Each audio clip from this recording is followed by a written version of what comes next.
नमस्कार, आप देख रहे हैं न्यूज स्टेट और मैं हूं आपके साथ राहुल राजपूत। उत्तर प्रदेश के इतिहास में अब तक का सबसे बड़ा बजट योगी सरकार ने पेश कर दिया है और बजट को देखकर ये साफ जाहिर हो रहा है बजट में महिला, किसान और नौजवान पर खास फोकस किया गया है।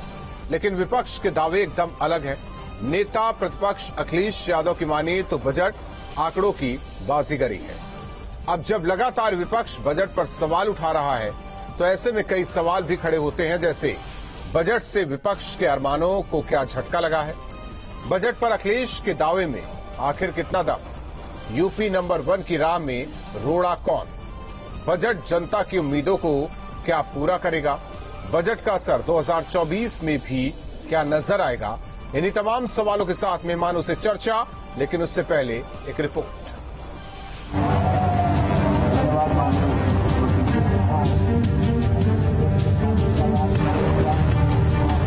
आंकड़ों में तो दिखता है, लेकिन जमीन पर गांव में अभी भी बड़े पैमाने पर नौजवानों के हाथ में काम नहीं है, रोजगार नहीं है, नौकरी नहीं है। यूपी के इतिहास में अब तक का सबसे बड़ा बजट पेश हो चुका है। 6,15,000 करोड़ के बजट में सरकार ने हर वर्ग का ख्याल रखा है। यही वजह है कि बीजेपी का हर चेहरा बजट पर सरकार को पूरे नंबर दे रहा है। बहुत ही ऐतिहासिक बजट है। उत्तर प्रदेश के इतिहास में सबसे बड़ा बजट का आवंटन हुआ है और मैं कह सकता हूं सभी वर्गों का ध्यान रखा गया है और सभी विभागों को महत्व दिया है। धन्यवाद। 6 लाख करोड़ का बजट है। बिल्कुल इससे बड़ा इतिहास में आज तक नहीं हुआ। धन्यवाद। नंबर देंगे सर? कितने नंबर? 10 में से 10 दूंगा। जिस बजट को बीजेपी ऐतिहासिक बता रही है, उस बजट के बहाने विपक्ष सरकार को सवालों के घेरे में खड़ा कर रहा है। यूपी के इस सबसे बड़े बजट को पेश करने के साथ बीजेपी ये दावे कर रही है कि उसके 130 संकल्प में से 97 संकल्प को बजट में जगह दे दी गई है। देश को $5 ट्रिलियन की अर्थव्यवस्था बनाने में उत्तर प्रदेश का महत्वपूर्ण योगदान रहेगा। इसी दृष्टि से प्रदेश को $1 ट्रिलियन की अर्थव्यवस्था के रूप में विकसित करने का लक्ष्य लेकर हमारी सरकार कार्य कर रही है। जिस बजट को सरकार संकल्प पूरे करने वाला करार दे रही है, उस बजट के बहाने विपक्ष सियासी निशाने भी साध रहा है। बजट पर हमलावर हुए समाजवादी पार्टी के अध्यक्ष नेता प्रतिपक्ष अखिलेश यादव ये सवाल उठाते दिखे कि किसानों की आय दोगुनी क्यों नहीं हुई। इस सरकार ने पिछले 5 साल में जो अपना घोषणा पत्र जारी किया था, उसमें ये कहा गया था कि 2022 तक किसानों की आय दोगुनी हो जाएगी। आज हम 2022 में हैं, 6वां बजट पेश हो रहा है। क्या सरकार बताएगी कि हमारे किसानों का, उनकी फसल का जो इन्होंने वादा किया था कि आय दोगुनी हो जाएगी, उसका जवाब क्या है सरकार के पास? बजट के बहाने सरकार पर निशाने साधते हुए अखिलेश ने रोजगार के नाम पर भी सवाल उठाए। अखिलेश ये दावे करते भी दिखाई दिए कि आंकड़ों की बाजीगरी से जमीन की हकीकत छिपाई जा रही है। हमारा नौजवान जो उम्मीद लगा करके बैठा था नौकरी और रोजगार मिलेगा, आंकड़ों में तो दिखाई दे रहा है कि नौकरी और रोजगार हैं। अगर सरकार के आंकड़े देखें तो आंकड़ों में तो दिखता है, लेकिन जमीन पर गांव में अभी भी बड़े पैमाने पर नौजवानों के हाथ में काम नहीं है, रोजगार नहीं है, नौकरी नहीं है। बजट का बहाना है, सरकार पर निशाना है। उत्तर प्रदेश के इतिहास में अब तक के इस सबसे बड़े बजट में सरकार ने संदेश दिया है कि हर वर्ग के विकास के लिए सरकार खड़ी है, तो दूसरी तरफ विपक्ष आंकड़ों की बाजीगरी कहकर बजट के बहाने सरकार को सवालों में घेर रहा है। Team news state.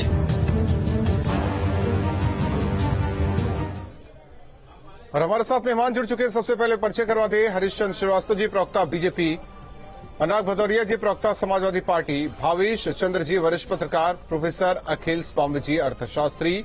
आप चारों मेहमानों का स्वागत है। अनुराग भदौरिया जी, शुरुआत आपसे करना चाहते हैं। विपक्ष को कैसा लगा ये बजट? देखिए, ये पूरी की पूरी जनता को भुला में रखने वाला, जनता को धोखा देने वाला और जनता के बजट का, ये बजट जो है जनता का बजट खराब करने वाला है।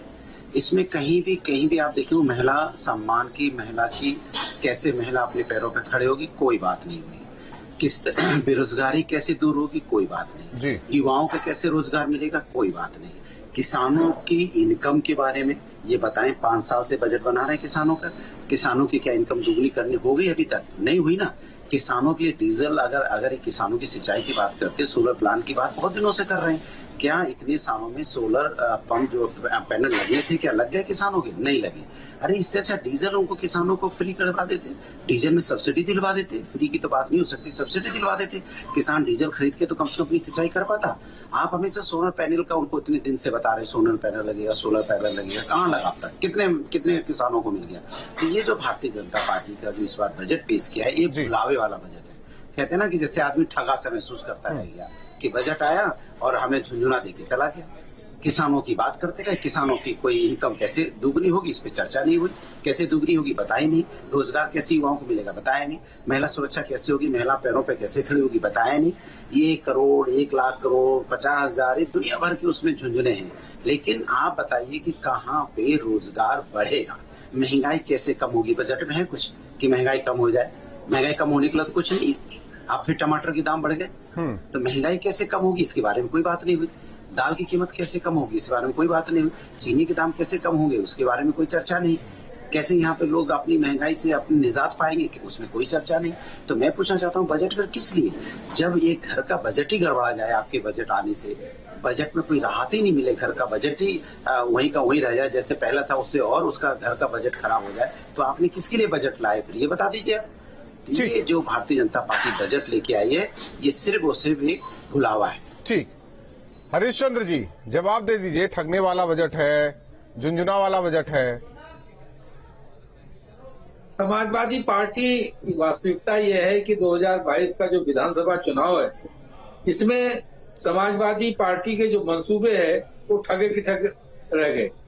इनको उत्तर प्रदेश की सम्मानित जनता ने जो रास्ता दिखाया और जो इनकी निराशा है वो अनुराग जी के जो टिप्पणी है उसमें पूरी तरह से जाहिर है जी। इनके राष्ट्रीय अध्यक्ष जी के भी टिप्पणी वही जाहिर है। आम जन जिस बात को सराहते हैं, आम जन जिसमें खुशहाली महसूस करते हैं, आम जन उत्तर प्रदेश का जिसमें समृद्धि और खुशहाली का पैगाम ढूंढ रहा है, उसमें अगर समाजवादी पार्टी निराश है, हताश है, तो कहीं न कहीं यह उनकी अपनी हताशा निराशा है जो उनको 2022 के विधानसभा चुनाव में मिली है। यही हाल बसपा का है। बसपा सुप्रीमो ने भी जो टिप्पणी की है, नहीं, उनका कहना है कि कोई रोड मैप नहीं बताया गया, बस अमाउंट जारी कर दिया गया, इसके लिए इतना करोड़, इसके लिए इतना करोड़। आप मुझे बताइए कि इस उत्तर प्रदेश में 42-43 लाख गरीबों को अगर मकान मिले, ये रोड मैप है कि नहीं है? मुझे नहीं है। अगर देखिए हरीशचंद्र जी, मुझे नहीं, ये अनुराग भदौरिया जी को समझाइए, विपक्ष को समझाइए। अनुराग भदौरिया जी को और आपके चैनल के माध्यम से बहुत सारे लोग जो इस बजट पे जिनकी नकारात्मक टिप्पणी है, उनको थोड़ा सच के आईने में अपनी टिप्पणी को देखना होगा। अगर उत्तर प्रदेश में जो बरसों लंबित पड़ी सरजू नहर परियोजना थी, अर्जुन सहायक परियोजना थी, उसको पूरा करके योगी सरकार ने लाखों हेक्टेयर असिंचित जमीन को सिंचित किया। ये किसानों के हक में एक बड़ा काम किया उन्होंने, किसान की खुशहाली और समृद्धि के लिए बड़ा काम किया उन्होंने। और अगर इस बजट में 15,000 सोलर पंप उन्होंने देने का वायदा किया है और देने जा रहे हैं, तो यह ग्रीन एनर्जी को लेकर के भी और किसानों की खुशहाली के लिए भी एक बड़ा कदम है। अगर उनको सिंचाई के लिए बिजली मुफ्त देने का प्रावधान किया गया है, तो यह भी एक बड़ा फैसला है जो अनुराग जी को नहीं दिखेगा। आज ये बता रहे हैं टमाटर महंगा हो गया, ये महंगा हो गया। आखिर किसी किसानों को अगर कृषि उत्पाद का ज्यादा दाम मिल रहा है तो ये दुखी हो जा रहे हैं। ये नहीं चाहते कि किसान खुशहाल हो, किसानों को भी उनके जो उत्पाद का उचित मूल्य मिल सके। ये हमको व्यवहारिक धरातल पर भी चीजों को देखना होगा। महंगाई की बात को लेकर अनुराग जी की टिप्पणी है, पूरी दुनिया वैश्विक मंदी है, कोरोना महामारी के चलते पूरी दुनिया हलाकान परेशान है। बगल में लंका का क्या हाल है देख लीजिए, बगल में पाकिस्तान है उसका हाल क्या है देख लीजिए। भारत की अर्थव्यवस्था जिस तरह से हमारे यशस्वी प्रधानमंत्री जी के नेतृत्व में और उत्तर प्रदेश में अभिनंदनीय मुख्यमंत्री योगी जी के नेतृत्व में जिस प्रोफेसर अखिल स्वामी जी, आप कैसे देखते हैं इस बजट को? क्योंकि देखिए, सत्ता पक्ष विपक्ष के अपने दावे होते हैं, सवाल जवाब होता है, आप अर्थशास्त्री हैं और इस बजट जो कि मेगा बजट कहा जा रहा है, अब तक का सबसे बड़ा बजट कहा जा रहा है, और जो चीजें प्रावधान की गई हैं, आपने जब देखा तो आपको क्या लगा? देखिए राहुल जी, वास्तविकता में सबसे बड़ा बजट तो होना ही है जी, क्योंकि 15% का होलसेलर्स जो हमारा इन्फ्लेशन है वो है, और हमारा जो सीपीआई है वो 7% से ऊपर है।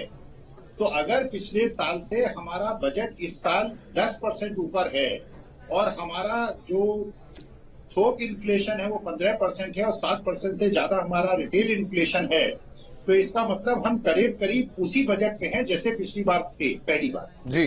दूसरी बात यह है कि जो मैं चिंतित हूं, एक शिक्षक के रूप में चिंतित सबसे ज्यादा हूं, वो हूं युवा वर्ग के लिए।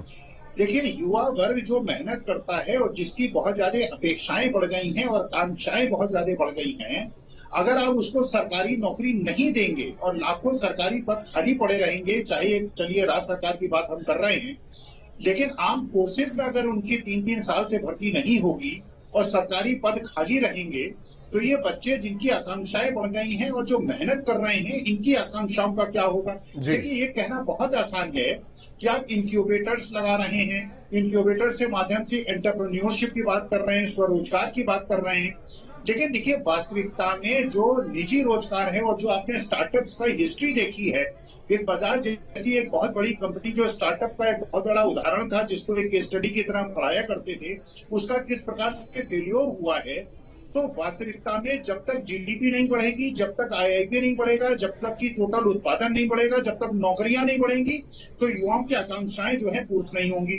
दूसरी बात, औरतों के लिए सरकार ने बहुत करने का प्रयास किया है कि हम थाने बनाएंगे, हम जो है विमेन कांस्टेबल्स रखेंगे और प्रभारी जो है विमेन रखेंगे, लेकिन वास्तविकता में मेरी निगाह में जो स्त्रियों की सुरक्षा का सबसे बड़ा मुद्दा है वो ये है कि उनके पास आर्थिक शक्ति नहीं है।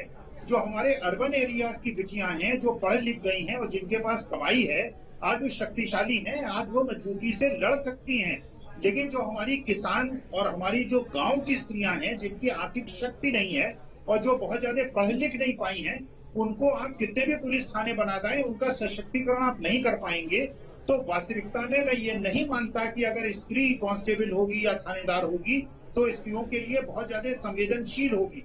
तो वास्तविकता में थाने बढ़ाने के बजाय अगर जो पुलिस है और जो प्रशासन है वो संवेदनशील बनाया जाए और उनकी ट्रेनिंग इस प्रकार से हो कि वो ये समझे कि ये जो दरिद्र नारायण हमारे देश का है, ये देश की आत्मा है और इसकी मजबूती की आवश्यकता है। जहां तक किसान का प्रश्न है, देखिए किसान की सबसे बड़ी समस्या यह है कि उसकी इनपुट कॉस्ट जो है बढ़ती चली जा रही है।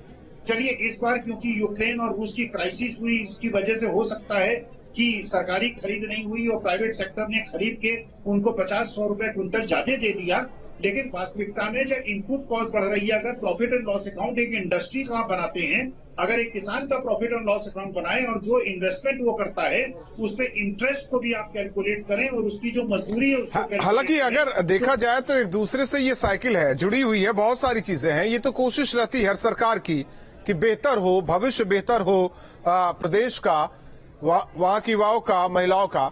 जाहिर तौर पर अगर जिस तरीके से आप बात कर रहे हैं प्रोफेसर अखिल स्वामी जी, हालांकि अगर पहले से ही ध्यान दिया जाता है इस भारत के सिस्टम को, इस प्रदेश के सिस्टम को, तो हमें नहीं लगता कि आज इन बातों को जिस तरीके से आप उठा रहे हैं वो उठाया जा सकता या उठता। हम किस चक्र में फंसे हुए ये हम लोग बेहतर तरीके से जानते हैं। भावेश चंद्र जी, सवाल आपसे यह है, क्योंकि इस बजट में कहा जा रहा है कि 97% जो संकल्प पत्र में हमने वादे किए थे उसे हमने पूरा कर दिया। आपको क्या लगता है? देखिए, एक तो आपकी आवाज आ रही है लेकिन बाकी गेस्ट मेहमानों की आवाज मुझे साफ साफ नहीं मिल रही है। स्टूडियो को बोलिए थोड़ा आवाज मुझे और कंप्लीट थोड़ा सुनाई दे, उसकी व्यवस्था करें। मैं ये कहूंगा कि अगर देखा जाए तो ये बजट, मैं नहीं कहूंगा कि इसको 0 से मल्टीप्लाई नहीं करूंगा मैं, बजट में कई अच्छी चीजें हैं, लेकिन ये फोकस्ड नहीं है। जैसा जनादेश था, उत्तर प्रदेश की सरकार दोबारा 37 साल बाद कोई सरकार दोबारा रिपीट हुई है और हम ये उम्मीद कर रहे थे कि ये सरकार कुछ ऐसा बजट लेकर आएगी जो एक आगे के लिए एक नजीर बनेगा, लेकिन उस तरह का बजट नहीं है। आप टोकनिज्म बहुत ज्यादा है, आप कह सकते हैं कि एक बताया जा रहा है कि ठीक है सबसे बड़ा बजट है, तो ठीक है, हर बार उत्तर प्रदेश बड़ा प्रदेश है देश का और हर बार थोड़ा बजट बढ़ जाता है। अगर देखा जाए तो पिछली बार का बजट और अनुपूरक बजट मिला के अगर हम आकार देखें तो लगभग 6 लाख करोड़ का बजट आ गया था, अब 6,15,000 करोड़ का हो गया अपन। तो इस तरह से बजट का आकार बड़ा हो गया है, लेकिन जिस तरह से फोकस्ड होना चाहिए था, जिस तरह से जो समस्याएं हैं, रियल इश्यूज हैं, उसको आइडेंटिफाई करते हुए पैसे का एलोकेशन किया जाता और उससे एक तस्वीर बदलने की कोशिश की जाती तो शायद ज्यादा बेहतर हो सकता था, लेकिन ये उस दिशा में ये बजट नहीं है। इसीलिए इसको आप ये कह सकते हैं कि बहुत ही असंतुलित बजट है और लगता है कि हड़बड़ी में सरकार ने बना दिया है और अभी समय नहीं मिला, अभी बजट सत्र आया और अभी जीत की खुशी में भारतीय जनता पार्टी है और शायद रियल इश्यूज को अभी एड्रेस नहीं करना चाहती है। शायद उसको ये भी लग रहा है, बार बार सदन में ये कहा जा रहा है कि हमें जनादेश मिला है और हमने बहुत बेहतर काम किया है इसीलिए जनादेश मिला है। तो ये कॉन्फिडेंस जो है कहीं ना कहीं मुझे लगता है सरकार को धोखा दे रहा है और आम लोगों को इसी से धोखा हुआ है। जो अगर इश्यूज को माने, देखिए मैं कहता हूं कि अगर बेरोजगारी है इस देश में, इस प्रदेश में, तो इसको जिस तरीके से एड्रेस किया जाना चाहिए था उस तरीके से एड्रेस करता हुआ ये बजट नहीं दिखाई दे रहा। जिस तरह से किसानों की समस्या है और किसानों की समस्या के लिए जिस तरह से आगे बढ़ना चाहिए था वो नहीं दिखाई दे रहा। आप शायद एक लाभार्थी वर्ग जो तैयार कर रहे हैं कि हमने 500 की बजाय 1,000 रुपया पेंशन कर दिया, हमने कुछ और चीजें कुछ राहत दे दी या बड़े इंफ्रास्ट्रक्चर प्रोजेक्ट हमने, वो भी नया नहीं है। हम कल्पना कर रहे हैं कि इतने कॉलेज बनाएंगे, लेकिन उसके लिए हम क्या पैसा अमाउंट डिसाइड कर रहे हैं, क्या उस पैसे से इतने कॉलेज बन जाएंगे और क्या कॉलेज बन जाने, मेडिकल कॉलेज बन जाने से लोगों की स्थिति अच्छी हो जाएगी, क्या हम वहां पे डॉक्टरों की तैनाती कर पाएंगे। तो एक बैलेंस जो अप्रोच होना चाहिए था, ह्यूमन रिसोर्सेस में जो इन्वेस्टमेंट होना चाहिए था वो नहीं है। आप स्कूल अच्छे बना देंगे, आप कह रहे हैं कायाकल्प के जरिए स्कूलों की बिल्डिंग हम बना रहे हैं, लेकिन क्या आप टीचर्स बहाली कर पा रहे हैं? क्या आप वहां स्कूलों में और ऐसी व्यवस्था बना पा रहे हैं, उनमें संतोष उनमें ला पा रहे हैं, जो टीचर्स हैं, जो शिक्षा मित्र हैं? तो एक जो समस्याएं हैं उन समस्याओं को एड्रेस करने की कोशिश इस बजट में नहीं दिखाई दे रही है। एक मैकेनिज्म है, यानी कि बजट बनाना है। हरीश जी, बजट जितना बड़ा समस्याएं भी उतनी बड़ी। बजट तो बड़ा हो गया लेकिन समस्याओं से निपटने का रोड मैप नहीं। देखिए, आवेश जी वरिष्ठ पत्रकार हैं, उनकी अपनी एनालिसिस है और प्रोफेसर अखिल जी की भी अपनी एनालिसिस है, लेकिन सरकार की एक कोशिश, जैसा कि अभी भावेश जी कह रहे थे कि बेरोजगारों के लिए, युवाओं के रोजगार के लिए कोई इसमें उस तरह से रोड मैप नहीं है। लेकिन मैं ये कहता हूं कि यदि एमएसएमई को सरकार पूरी तरह से पूरी मजबूती के साथ सुदृढ़ कर रही है, यदि ओडीओपी को पूरा उसको मार्केट और वो उपलब्ध कराया जा रहा है, स्किल उसको उपलब्ध कराया जा रहा है, और जो ये डिफेंस कॉरिडोर के माध्यम से, इंडस्ट्रियल डेवलपमेंट के माध्यम से जो कार्य हो रहे हैं, जो औद्योगिक विकास की दिशा में सरकार के ठोस कदम है, ये क्या रोजगार नहीं पैदा करेंगे? ये रोजगार पैदा करने की दिशा में, रोजगार सृजन की दिशा में कार्य नहीं है। अगर हम सकारात्मक ढंग से देखेंगे, ठीक है, एक औद्योगिक जो इकाइयां होती हैं उनको विकसित होते हुए काम आते थे, 6-7 साल लग जाते। पिछली सरकार ने ग्राउंड ब्रेकिंग सेरेमनी की थी, धीरे धीरे करके वो जो यूनिटें लग रही हैं वो भी अब कम 1-2 साल में प्रोडक्शन की स्थिति में आएंगी। और जो डिफेंस कॉरिडोर को लेकर के अलीगढ़ में 8-10 यूनिटें प्रारंभ हो रही हैं, धीरे धीरे करके वो भी रोजगार की दिशा में लोगों की। लेकिन हरीश जी, ये बातें समझ में तो आ नहीं रही ना, विपक्ष को समझ में आ रही है ना, यहाँ बैठे पैनल और जो पैनलिस्ट हैं उन्हें समझ में आ रही चीजें। वो फोकस बजट पर कर रहे हैं और कह रहे हैं कि इसमें तो कुछ है ही नहीं। ठीक है, आपका रुख करते हैं। डॉक्टर उमाशंकर पांडे जी, प्रवक्ता कांग्रेस, भी इस चर्चा में जुड़े हैं। डॉक्टर उमाशंकर पांडे जी, बजट तो बहुत बड़ा है, हालांकि इससे कोशिश है कि उत्तर प्रदेश का भविष्य बड़ा किया जाए। बातें बड़ी बड़ी हैं, बजट बड़ा बड़ा है और कंफ्यूजन भी उतना ही बड़ा है। वित्त मंत्री जी ने बजट प्रस्तुत करते हुए उन्होंने कुछ शेर पढ़े। एक में उन्होंने कहा कि पंखों से उड़ान नहीं होती है, हौसलों से होती है, और दूसरों में उन्होंने कहा उड़ान के लिए हमारे पंख जरूरी है। तो ये कंफ्यूजन उन्होंने अपने बजट के शुरुआती भाषण में ही कर दिया। और आगे बढ़ते हैं तो कहते हैं कि वो पथ क्या, पथिक कुशलता क्या, और फिर कहते हैं धाराएं बड़ी प्रतिकूल हैं। यानी कि 5 साल सरकार चलाने के बाद भी, 5 बजट प्रस्तुत कर देने के बाद भी धाराएं बड़ी प्रतिकूल हैं, ऐसा वित्त मंत्री जी ने अपने भाषण के शुरुआत में कही। योगी जी ने उस पर ताली भी बजाई। स्थिति यही है राहुल जी कि 5 साल सरकार चलने के बाद महंगाई आसमान पर, बेरोजगारी चरम पर, महिलाओं के प्रति अत्याचार चरम पर। महिलाओं के लिए कह रहे हैं 3 पीएसी बटालियन खोलेंगे, जबकि निर्भया फंड जो कि केंद्र सरकार, यूपीए की सरकार ने शुरू किया था, आज तक उस फंड का भी पूरा उपयोग ये योगी सरकार 5 बार में एक बार भी नहीं कर पाई। कैसे उम्मीद करें कि ये खोलेंगे? एयरपोर्ट की बात कर रहे हैं। कांग्रेस पार्टी ने 1983 में लखनऊ एयरपोर्ट बनाया था। राहुल जी सुन लीजिए, राहुल जी, कांग्रेस पार्टी ने एयरपोर्ट बनाया था जो विश्व का सबसे ज्यादा प्रगतिशील यात्रियों का एयरपोर्ट है। उसको इन्होंने बेच दिया, अडानी को दे दिया लखनऊ एयरपोर्ट। एसजीपीसी ठीक है, बजट पर रहिए। बजट की चर्चा करते करते आरोप लगा रहे हैं उमाशंकर जी। ठीक है, प्रोफेसर साहब कुछ कहना चाह रहे हैं आप? क्योंकि भाजपा के, सपा के और कांग्रेस के वरिष्ठ जो मित्र हैं वो इस पैनल में हैं जी। देखिए, हमारे जैसे लोग जो कि 60 की उम्र पार कर चुके हैं प्रदेश में और पूरे भारतवर्ष में बहुत बड़ी संख्या में हैं। हमने इस मिट्टी का ऋण हमारे ऊपर है, उत्तर प्रदेश की मिट्टी का हमने ऋण चुकाना है। और हम लोगों ने जो बाल सफेद हुए हैं और जितना सीखा है ये पिछले 40 साल में सीखा है, और जब हम सीख पाए तो हम रिटायर हो गए। और आज वो लोग अगर इंक्यूबेटर में, हम ये कहते हैं कि हम निःशुल्क, हम 1 पैसा चार्ज नहीं करेंगे प्रदेश सरकार से और भारत सरकार से। हमारी सेवाएं लीजिए, शिक्षा क्षेत्र में हमारी सेवाएं लीजिए। जो हमारे जैसे बुजुर्ग लोग जो 60 के ऊपर चले गए हैं, बैंकिंग सेक्टर में उन्होंने काम किया है, एंटरप्रेन्योरशिप में उन्होंने काम किया है, फाइनेंस में उन्होंने काम किया है, वो बच्चों को गाइड कर सकते हैं बिना किसी शुल्क के। अनुराग जी, मिसिंग क्या है? ये मौका सरकार दे तो कुछ देखिए, मिसिंग इसमें है कि इनका विजन नहीं है। इन्होंने वादे लंबे लंबे करने की आदत है। इसके पहले भी इन्होंने बजट पेश किया था, ये 6वां बजट है। 5 बजट पेश किए, 5 बजट में जो इन्होंने वादे किए क्या पूरे किए? अभी तक वो पूरे नहीं हुए। हर बजट में लंबे लंबे वादे दे देते हैं, क्योंकि भारतीय जनता पार्टी को सपनों में दिलाने की आदत है। कहते हैं ना, हर बार एक लंबी लंबी बातें करेंगे लेकिन उसको धरातल पे नहीं उतार पाते। इसीलिए कहते हैं ना कि ये जो कहते हैं वो करते नहीं है।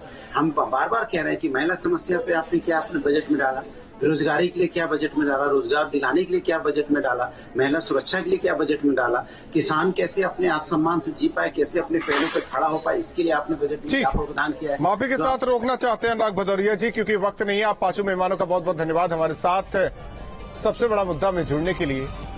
तो जिस तरीके से योगी सरकार 2.0 ने अपना पहला बजट पेश किया, मेगा बजट इसे कहा जा रहा है, और ऐसे में वित्त मंत्री ने साफ कर दिया कि इस बजट के जरिए उत्तर प्रदेश की नई तस्वीर देखी जाएगी और नई तकदीर लिखी जाएगी। विपक्ष के अपने दावे हैं और ये भी दावा सरकार की तरफ से किया गया, वित्त मंत्री की तरफ से किया गया कि जो संकल्प पत्र में हमने बातें कही थी 97 बातें इसमें शामिल की गई हैं। जाहिर तौर पर अब देखना होगा कि जिस तरीके से बजट जारी होगा और क्या कुछ खास रहेगा उत्तर प्रदेश के लिए आने वाले दिनों में इस बजट के जरिए, कि कैसे विकास के पंख लगेंगे, उत्तर प्रदेश उड़ान और तेजी के साथ भरेगा।